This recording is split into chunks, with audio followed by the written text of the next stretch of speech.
यही शब्द है। मेरे सामने कभी भी बीजेपी न कहिए भाग जा, कहिए मैं भाग जा भाग जा भाग जा भाग जा भाग जा भाग जा, और ऐसा भाग के लई चटाचर की स्थिति दे। का स्थायित्व का है और इसलिए यह स्थायित्व का है कि हमारी सरकार दो पिलर पर खड़ी है। एक पिलर आंध्रा से है और दूसरा पिलर बिहार से है। तो हम केवल सारा बजट पिलर को थोड़ा आप स्पष्ट करेंगे। 23 जुलाई को बजट 2024 पेश होता है। मोदी सरकार के तीसरे कार्यकाल का बजट पेश होता है। उसके बाद से ही राजनीतिक विवाद भी शुरू हो जाता है। कहीं ना कहीं विपक्ष को इस बजट से खुश और संतुष्ट नहीं है। इसके लिए हम बात करने के लिए आज आए हैं उत्तर प्रदेश की राजधानी लखनऊ में। लखनऊ के शर्मा टी स्टॉल के पास हम मौजूद हैं। तो आइए, यहाँ पे तमाम लोग हैं। सबसे पहले हम जानना चाहेंगे कि विपक्ष लगातार बजट को लेकर हमला कर रही है। कभी राहुल गांधी, कभी अखिलेश यादव, सबका यही कहना है कि इस बजट को देखने के बाद आम आदमी आखिर जिंदा कैसे, इस पर क्या कहना चाहेंगे आप? देखिए, सबसे बड़ी चीज ये है कि मैं आपको बताऊं कि जो इस बजट के संदर्भ में जो विपक्ष के खिलाफ जो सरकार और गोदी मीडिया के माध्यम से जो इन्होंने विधा का संचालन जारी रखा है, हम समझते हैं कि आजाद भारत के इतिहास में ऐसा दिन न हम लोगों को देखने को मिला है, न कभी सुनने को मिला है।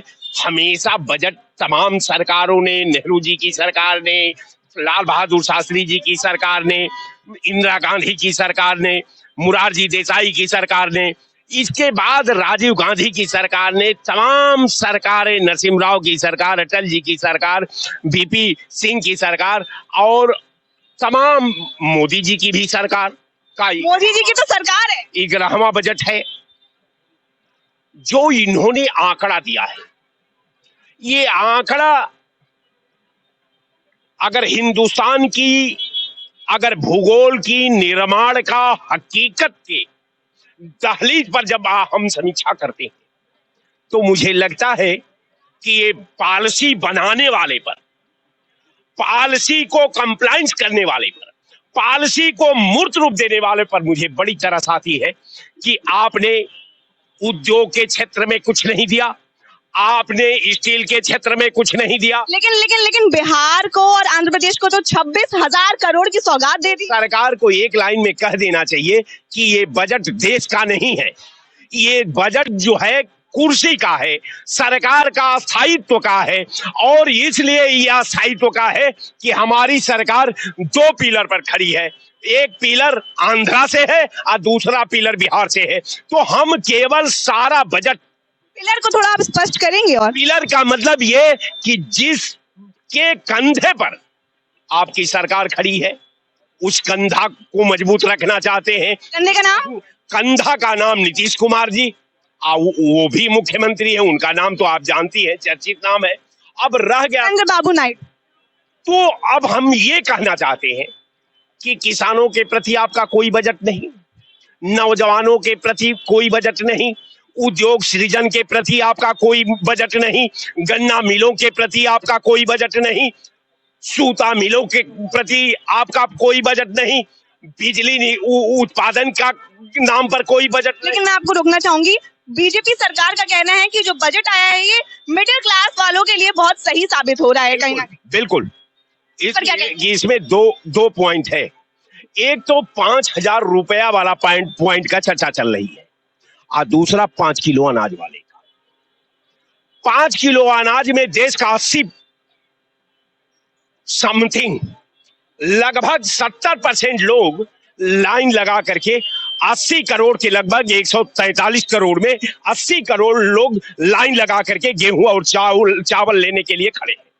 अब मुझे लगता है कि 5,000 वाली जो योजना आई है, तो कहीं ये भी योजना जो है 40 करोड़ के लगभग न हो जाए। अगर 40 करोड़ के लगभग ये योजना हो जाती है 5,000 वालों की कतार, तो ये मान लिया जाना चाहिए कि अब ये लोकतंत्र का खात्मा और राजतंत्र का दस्तक, ये दोनों बात क्लियर हो जाएगी कि जो हम लगातार आपके ऊपर आरोप लगाते आए हैं कि आप केवल 41 लोगों का ये बजट है, आपके कुर्सी का स्थायित्व का बजट है, आपका देश के किसानों के लिए कोई बजट नहीं, नौजवानों के लिए कोई बजट नहीं, उद्योग के लिए कोई बजट नहीं, रेल के लिए कोई बजट नहीं, माइंस के लिए कोई बजट नहीं, लोहा के लिए कोई बजट नहीं, जूट के लिए कोई बजट नहीं। तो आपका बजट आपको मुबारक हो। देश अपने नसीब को टटोल लेगा, दिशा तय कर लेगा, अपनी सारी व्यवस्था का रास्ता खोज लेगा। अब बहुत बहुत बधाई। ऐसे नापाक बजट, तेरा दिल तो है सनम आसना, तुझे क्या मिलेगा नमाज में, कुछ नहीं मिलने वाला है। राहुल गांधी का कहना है कि ये जो बजट आया है ये कहीं ना कहीं ये मोदी जी के मित्रों के लिए और मंत्रियों के लिए ही सिर्फ है, आम जनता के लिए इसमें कुछ नहीं है, किसानों के लिए इसमें कुछ नहीं है। आप इस पे क्या कहना चाहेंगे? देखिए, बजट को जो हमने समझा और इनकम टैक्स प्रैक्टिशनर होने के नाते हम इस पर देंगे। इनकम टैक्स है तो मैं इसके बारे में बताऊंगा कि 7,75,000 तक अगर किसी की इनकम टैक्सेबल बनती है तो न मतलब ग्रास इनकम, तो उसको जो है 1250 रुपए टैक्स की छूट मिल रही है। सिर्फ 1250 रुपए का फायदा हो रहा है। 7,75,000 से ज्यादा इनकम होती है तो 2,500 रुपए टैक्स की छूट मिल रही है। तो ये किसको मिली? मेरे हिसाब से तो किसी को नहीं मिली। ठीक, बाकी मोदी जी कहते हैं कि उधार लो घी पियो। मोदी जी तो बहुत कुछ कहते हैं, क्या वो सब बातें पूरी हो रही हैं? ये ना बात को, उधार लो घी पियो। नौजवानों के लिए इन्होंने एक योजना लाई, कौशल विकास योजना। उन्होंने कहा कुशल प्रशिक्षित लोगों के लिए 1.94 करोड़ रुपए हम 2.5 लाख लोगों को ले देंगे। 2.5 लाख से 1.45 करोड़ लोगों का अगर आप डिवाइड करते हैं तो 58,000 रुपए एक व्यक्ति पर आता है। 58,000 रुपए में एक ठेला भी नहीं बनता है। एक ठेले वाला है, ई रिक्शा चलाता है, उसने पूरी सब्जी की दुकान खोली। मैंने पूछा भाई कितनी लागत लगी बनवाने में? पर बात तो यहाँ पे महंगाई की है, बेरोजगारी की है, किसानों के लिए एमएसपी की है, इस पर क्या आप कहेंगे? आइए कि एक पॉइंट पर मेरे से बात लीजिए, मैं बताऊंगा। तो जवान 58,000 रुपए में कैसे मिलेगा? और प्रधानमंत्री कौशल विकास योजना का प्रशिक्षण देता कौन है? कौन टीचर देता है? किस यूनिवर्सिटी से मान्यता प्राप्त है? किस कॉलेज से मान्यता प्राप्त है? भारत सरकार की किस संस्था से है? आज 2016 में मेरी बेटी ने नर्सिंग किया था, बेड साइड कोर्स किया था बलरामपुर हॉस्पिटल से, आज तक उसका सर्टिफिकेट नहीं मिला। अगर किसी बच्चे को कौशल विकास योजना के अंतर्गत सर्टिफिकेट मिला हो तो ये मुझे दिखा दीजिएगा। बजट आया, विपक्ष की ओर से लगातार हमले शुरू हो गए। राहुल गांधी का कहना है कि ये बजट सिर्फ और सिर्फ बीजेपी के मित्रों के लिए है, आम आदमी के लिए नहीं है, देश के लिए नहीं है। इस पे क्या कहोगे आप? आम आदमी का तो दूर दूर तक कहीं नामो निशान नहीं है। आपने क्या कहा था 2014 में 15 लाख खाते में 2 करोड़ नौकरियां। आप क्या पकड़ा रहे हैं? आप 1 करोड़ आदमी को सिर्फ 5,000 रुपए, यही औकात थी आपकी। तो उसी लाइन पे रहते हैं ना। हमारे राहुल गांधी जी ने तो कहा था कि अगर हम सत्ता में आएंगे तो 8,500 के हिसाब से 1 लाख रुपए सालाना देंगे, क्योंकि हमने ऊंची उड़ान नहीं बोले, झूठे वायदे नहीं किए, जो कहा था उसको करके दिखाते। मगर हम सत्ता में आए नहीं। आपने क्या सपने दिखाए? 15 लाख 2 करोड़ नौकरियां, क्या निकले? टाटा फिश 5,05,000 पे लाके छोड़ दिया।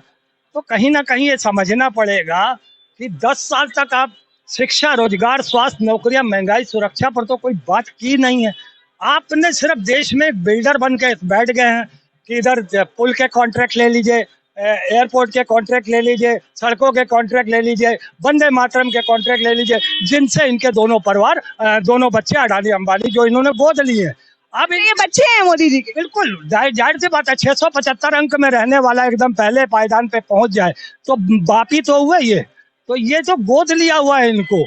अब रह गई 2 राहु केतु, जो कि एक चंद्रबाबू नायडू और दूसरा नीतीश कुमार। अब इनको भी दोनों को पालना है तो देश तो बेचना ही पड़ेगा ना इसको। 70,000 की ऑयल रिफाइनरी आपने चंद्रबाबू नायडू को दे दी। अब आप क्या क्या देश का और बेचोगे? जब नीतीश का खजाना भरोगे, क्या क्या और अभी दोगे चंद्रबाबू नायडू को? तो पूरा देश बेच डाली है मोदी जी। आप सत्ता में हैं, आप प्रधानमंत्री हैं, किया तो आपने कुछ है नहीं। आप कहते हो कांग्रेस ने कुछ किया नहीं 70 साल में। पर राशन दे रहे ना। एक सेकंड, मैं वही उस पे भी आ जाऊंगा। 70 साल से कांग्रेस ने कुछ नहीं किया तो आप 10 साल से बेच क्या रहे थे? और बात आई अब 5 किलो राशन की, मामा के घर से लाए थे। यही सवाल नरेंद्र मोदी ने उससे किया था। राहुल गांधी से कि मामा के घर से लाए थे। मैं पूछता हूँ, चावल देते हो मामा के घर से लाए थे? आज जो युवाओं को 1 करोड़ को 5,000 रुपया दोगे, क्या मामा के घर से लाए थे? नरेंद्र मोदी, तुम्हें इतना बताना पड़ेगा। अरे तुम तो देश बेचने आए थे, लगभग कर चुके हो। इतना अगर अकल रहते चंद्रबाबू नायडू और नीतीश कुमार ने अगर सत्ता से कदम पीछे कर लिए तो शायद देश बच जाए। नहीं तो इस बार पूरी तरीके से देश बेचने का काम एकदम सेटल तय हो चुका है बिल्कुल। अब आपके पास सिर्फ जेल जाने का अलावा कोई रास्ता नहीं है। सत्ता में आप काबिज रह नहीं सकते अगर आपकी बहुमत नहीं है। जेल जाने से आपको कोई रोक नहीं सकता जब तक आपकी बहुमत नहीं है। तो कहीं ना कहीं बहुमत बचाने के लिए आप देश को गिरवी कर रहे हो, देश को बेचने का काम कर रहे हो। पहले तो आप अडानी अंबानी को बेचते थे, अब आपने देश के मुख्यमंत्रियों को देश बेचने का काम शुरू कर दिया। तो कहीं ना कहीं चंद्रबाबू नायडू के बाद नीतीश कुमार का पेट भरते भरते जनता का पेट तो पूरा खाली हो चुका होगा। जो आज ये स्मार्ट से हैं, घूम रहे हैं, नौकरियों की तलाश में है, या कुछ जो नौकरी करते हैं, कल उनके ऊपर क्या बीतने वाली है। हम तो 67 ईयर के आज हैं, कल चले जाएंगे।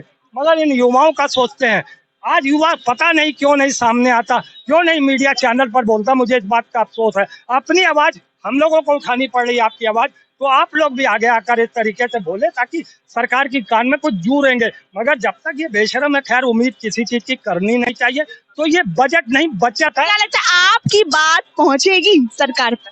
पहुंचती नहीं होती तो जनता इनको 240 पे ला के ना पटकती। इन्होंने कहा था ना आपकी बार 400 पार, तो क्या हुआ? चू चू चू चू 400, टिक टिक टिक टिक टिक टिक टिक टिक टिक टिक टिक टिक टिक टिक 240 पे ला के जनता ने पटक दिया।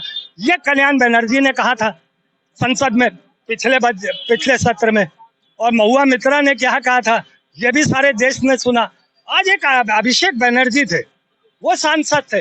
आज जिस तरीके से उन्होंने बीजेपी सरकार की बखिया उधेड़ी है, अगर आप सारा देश मेरी बात सुन रहा है जो, आज वो चैनल पे देखें किस तरीके से दूसरी बार बीजेपी सरकार को, पहली बार तो नरेंद्र मोदी, राजनाथ जी और अमित शाह को मैं पूरे सांसदों मंत्रियों द्वारा मुजरा कराया था जिस तरीके से संसद के अंदर। आज अभिषेक ने, आज नरेंद्र मोदी वहां आया नहीं क्योंकि वो भगोड़ा भागा हुआ।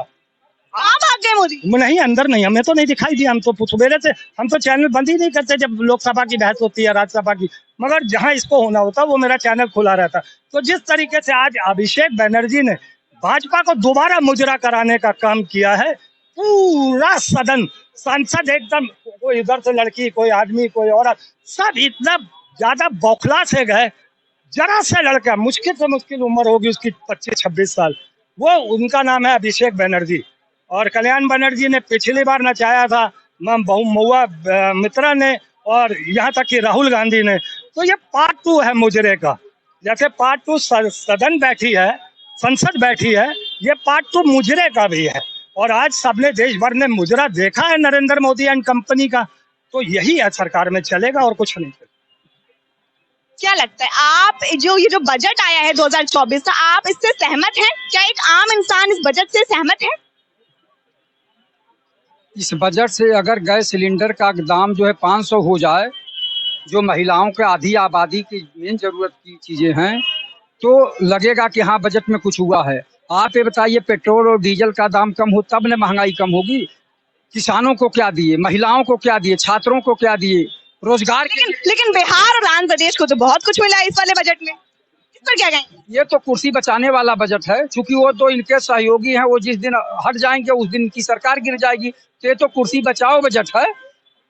आप कहते हैं कि भारत देश अपना है, तो पूरे भारतवासियों के लिए आपने क्या दिया है, कौन सा बजट दिया है? आप ये बताइए, अरहर की दाल 170 है, आलू 40 के आसपास में है, टमाटर कितना महंगा है, प्याज 200 रुपए किलो, 180 रुपए किलो। हाँ, प्याज कितनी महंगी हो गई है। तो आप ये बताइए कि आपके बजट से इस गरीब जनता को क्या फायदा? गरीब जनता तो नमक रोटी खाने पे मजबूर है। वो तो कह रहे हैं हम राशन दे रहे हैं, हम इतनी सारी योजनाएं बनाए हुए हैं, फिर भी जनता नाखुश है। जनता नाखुश? जनता को आपने दिया क्या? आप बताइए। आप कहते हैं ना कि 81 करोड़ गरीब जनता को आगे भी 5 किलो राशन देता रहूंगा। उनके जीवन स्तर उठाने की बात नहीं करते हैं 5 साल में। वो 5 साल में और गरीब बनाना चाह रहे हैं कि वो गरीब बने रहें। तो आप तो गुलाम बना रहे हैं ना। आप उनके जीवन स्तर को उठाने का कोई बजट लाए हो तो बताइए। दूसरी बात, उस 5 किलो राशन से ही काम चलेगा? उसके बाद साग सब्जी लेंगे, कुछ करेंगे? और जो आप खुद बता रहे हैं कि टमाटर लगभग 200 रुपया किलो है, पालक 100 रुपए किलो तक पहुंच गया था। तो हर चीज तो महंगी हो गई है, तो कैसे जो है मीडियम के लोग जो है खाना खा पाएंगे। और आप ये बताइए, इनका सरकारी तंत्र कहता है कि 20 करोड़ जनता एक टाइम भूखे पेट सोती है। आप जो पूरी खा के ठेले पे सो जाइए तो क्या भोजन हुआ? आप एक पार्ले जी के बिस्कुट खा के रात में सो जाते हैं तो क्या वो पूर्ण भोजन हुआ? ये तो आदमी किसी तरह से जी रहा है। वो आप कह रहे हैं कि जो है हमारा बजट जो है मध्यम वर्ग के लिए है। मध्यम वर्ग के लिए नहीं, ये पूंजीपतियों का बजट है।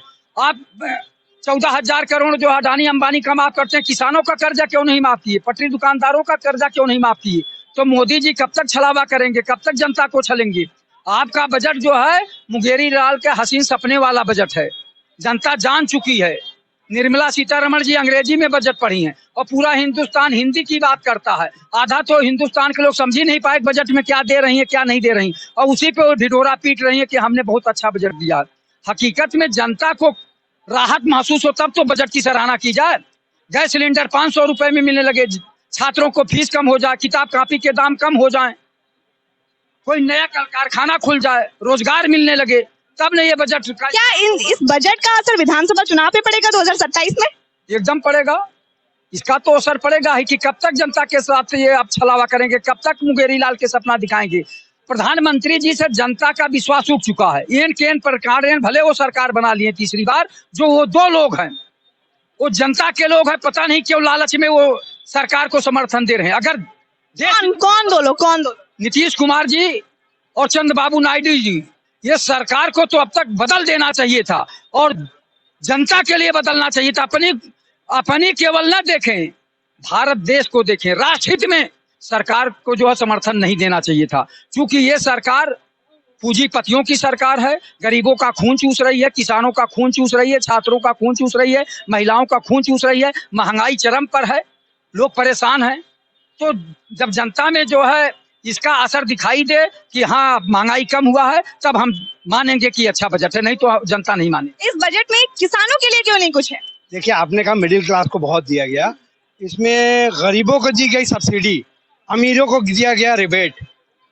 गरीबों को दी गई सब्सिडी, अमीरों को दिया गया रिबेट। मिडिल क्लास तुम टीवी देखो, तुमको दिया गया डिबेट, कुछ नहीं दिया गया। ये गवर्नमेंट जो है मोदी सरकार की, वो लेना बैंक है, देना बैंक नहीं है। वोट भी तो आप ही लोग करते हैं। कोई वोट नहीं किया, इसीलिए तब कैसे इसीलिए तो यूपी में पत्ता साफ हो गया। आप प्रधानमंत्री तो बने हैं ना? प्रधानमंत्री बने हैं तो 30 सीट का फर्क रह गया। 30 सीट अगर इंडिया गठबंधन को मिलता तो इंडिया गठबंधन आज 264 होता और एनडीए 263 होता। सिर्फ 30 सीट रह गया है, अगले बार देख लिया जाएगा, इसी बार हटेंगे ये। आप बताइए, 11 लाख करोड़ ले लिया गया बजट में, 4.5 लाख करोड़ आम जनता के जेब से निकाला गया है। आप लोग ने ध्यान ही नहीं दिया। 4.5 लाख करोड़। देखिए, इनकम टैक्स से 1,44,000 करोड़ ले लिया गया पिछले बजट से ज्यादा, 1,44,000। जीएसटी में हमारे से इस बार 1,05,000 करोड़ ले लिया गया। जो पेट्रोल डीजल है उसमें 30,000 करोड़ ले लिया गया। तो ये गवर्नमेंट हमसे ले ली। और आप किसान की बात कर रहे हैं, किसान का 7,000 करोड़ बढ़ा दिया बजट में, पर जो सब्सिडी है वो 25,000 करोड़ कम कर दिया एग्रीकल्चर में। हमारे जो एग्रीकल्चर की सब्सिडी थी वो 25,000 करोड़ कम करके 60,000 करोड़ बढ़ा दिया, यानी 18,000 करोड़ किसान से ले लिया। उसके बाद आप बताइए, रक्षा में 1,000 करोड़ कम कर दिया। अन्य योजना की बात कर रही हैं, 7,000 करोड़ कम कर दिया। आप स्मार्ट सिटी की बात कर रही हैं, 5,000 करोड़ कम कर दिया इस बजट में। पहले 8,000 करोड़ था, 3,000 करोड़ है। इसके अलावा जो हमारे पोषक तत्व है, जो हमारी नवजात माताएं होती हैं, बच्चे होते हैं, 15,000 करोड़ बजट कम कर दिया। आप बता रहे हैं कि 5,500 कंपनियां, लेकिन कैंसर की 3 दवाइयां उन्होंने फ्री की है। कैंसर की सारी दवाएं नकली हैं। अभी आया रिपोर्ट, 500 जीवन बचाने वाली दवाएं अपना टेस्ट पास नहीं कर पाई हैं। ये तो गवर्नमेंट जानती है। आपने 70 फार्मा कंपनी को बंद किया, उसमें कैंसर की दवा थी, नकली दवा आप बेच रहे हो। आपने क्या किया? आप नौकरी की बात कर रहे हैं, 5,000 की बात कर रहे हैं। आप हमको बताइए, दुनिया भर में आप मैथ कर लीजिए उठा के, 500 फॉर्च्यून कंपनी जो है वो पूरे दुनिया भर में 3 करोड़ जॉब नहीं प्रोवाइड कर पा रही है, कम है 3 करोड़ से। तो वो 1 करोड़ इंडिया में कैसे प्रोवाइड कर देगी मोदी जी? आप हमको बताएं। आप हमको ये बताएं, ये तो मोदी जी बता सकते हैं। मोदी जी बताएं, जब वो 3 करोड़ निकल पा रही है, उसके अलावा आपने पूंजीपति की मदद की। आप एक लेबर जो है 11,000 रुपया दे रहे हैं, आप पढ़े लिखे ग्रेजुएट को 5,000 आप देंगे, 6,000 वो देंगे और नौकरी करवाएंगे पूंजीपतियों से। यानी सस्ता लेबर और सस्ता वर्कर आप पूंजीपति के पास प्रोवाइड किए हैं कि उनकी धन और उठे, गरीब और गरीब जाए। आप हम लोग को बेवकूफ ना समझे मोदी जी, आपने देश को पूरे नर्क में डाल दिया। आप चाइना को बुला दिए इन्वेस्टमेंट करने के लिए, जो हमारा जमीन कब्जा कर लिया है, जिसने हमारे जवानों को मारा है, उसको आप बुला रहे हैं इन्वेस्टमेंट करने के। अडानी के हाथ मिला के आप गारमेंट मैन्युफैक्चरिंग भी हम नहीं कर पा रहे हैं। हमारी यह एबिलिटी है कि एक गारमेंट हम मैन्युफैक्चरिंग नहीं कर पाएंगे। चीन को बुलाया आपने, भरोसा नहीं है ना। भरोसा सब है, वो पूंजीपति को बढ़ा देंगे। ये जो है किसान विरोधी है, युवा विरोधी है। शिक्षा और स्वास्थ्य का बजट आपने नहीं बढ़ाया मोदी जी। ये बजट आपने सिर्फ पूंजीपतियों को लिया गया है। झारखंड, महाराष्ट्र और अभी हरियाणा में चुनाव है, इसका आपको खमियाजा भुगतना पड़ेगा। आप आधे में आ जाएंगे। आप आपको चालाकी ना करें। चलिए अब पूंजीपति की मदद की है इस बजट में। चलिए हम बजट आता है, राहुल जी, अखिलेश जी सब नाराज नजर आते हैं, ऐसा क्यों? ये बजट है क्या? कौन बजट तो भाई मध्यम वर्ग के लिए बनाया गया है। ये बजट कौन सी बला है, मैं उस पर जाना चाहता हूँ। ये बजट मध्यम वर्ग के लिए नहीं बनाया गया है। ये बजट अडानी, अंबानी और तमाम लोगों के लिए बनाया गया। विपक्ष की ओर से ये कहना है कि राहुल गांधी का ये कहना है कि ये जो बजट बना है ये कहीं ना कहीं बीजेपी के मित्रों और मंत्रियों के लिए है। अब आप उस पर चर्चा से सुनना चाह रही हैं तो आप सुनिए बड़े ध्यान से। इस देश में जो कुछ नहीं था वो भी होने जा रहा है। हम कभी, हमारे दादा बापा पुरखे कभी लड़े थे अंग्रेजों से। हमारे दादा बाबा या जिसके भी बाबा दादा, चाहे वो सिख हो, चाहे वो ईसाई हो, चाहे वो मुस्लिम हो, चाहे जो भी हो, हम ये नहीं कह रहे हैं, लेकिन मेरे कहने का मतलब कि अंग्रेजों से लड़ाई लड़ी गई थी। तो कहीं ना कहीं मोदी ने, बीजेपी ने मिलकर अपने मित्रों का साथ देते हुए इस बजट को बनवाया है। ऐसा है, मेरा एक ही शब्द है, मेरे सामने कभी भी बीजेपी न कहिए भाग जा कहिए। मैं भाग जा भाग जा भाग जा भाग जा भाग जा भाग जा, और ऐसा भाग के लई चटाचर की स्थिति दे। तो मैं सीधे कहना चाहता हूं कि 15 लाख चले गए। 15 लाख में हमारे देश का वृद्ध, किसान, नौजवान इतना माने वो 10 साल में इतना अमीर हो गया, इतना अमीर हो गया, इतना अमीर हो गया कि शायद अडानी और अंबानी से भी ऊपर पहुंच गया। मेरे देश की स्थिति बड़ी खराब है। प्राइवेट स्कूल, स्थिति खराब किसने की? किसने की?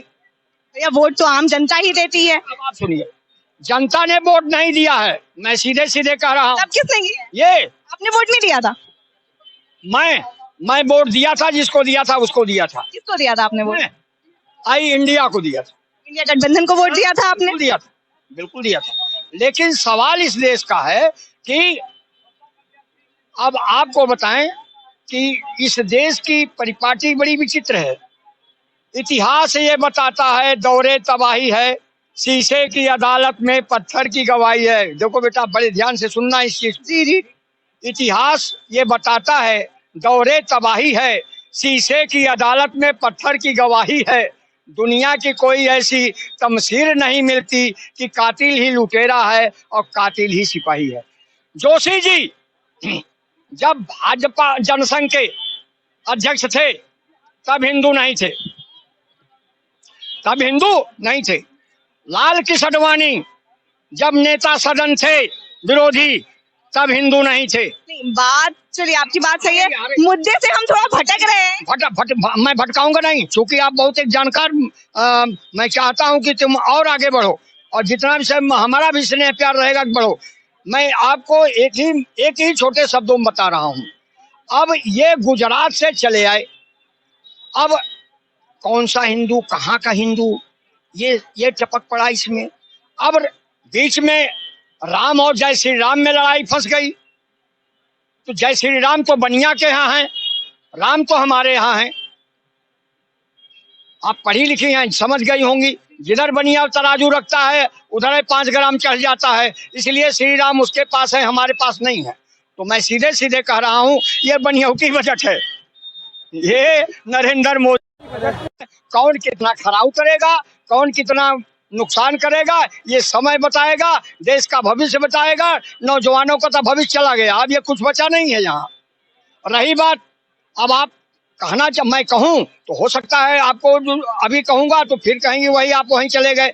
मैनेजमेंट कॉलेज, पुराने भी कॉलेज रहे हैं, प्राइमरी स्कूल कि अच्छे अच्छे डॉक्टर निकले, नाड़ी देखते ही रोग बता देते थे। आवाज अल्ट्रासाउंड, पल्ट्रासाउंड, झल्ट्रासाउंड, मल्ट्रासाउंड, सल्ट्रासाउंड सब करा लो, तब भी नहीं रोग खोज पा रहे हैं। ये क्या भला है? तो देश में बहुत कुछ होने वाला है। हमारा देश सत्यानाश के कगार पे जा रहा है। यदि युवा नहीं समझेगा तो हम लोग कितना समझाएंगे। जय हिंद। तो ये थे तमाम लोग जो कि हमें शर्मा टी स्टॉल पे मिले और ये भी कहीं ना कहीं विपक्ष की तरह ही इस बजट से नाखुश हैं।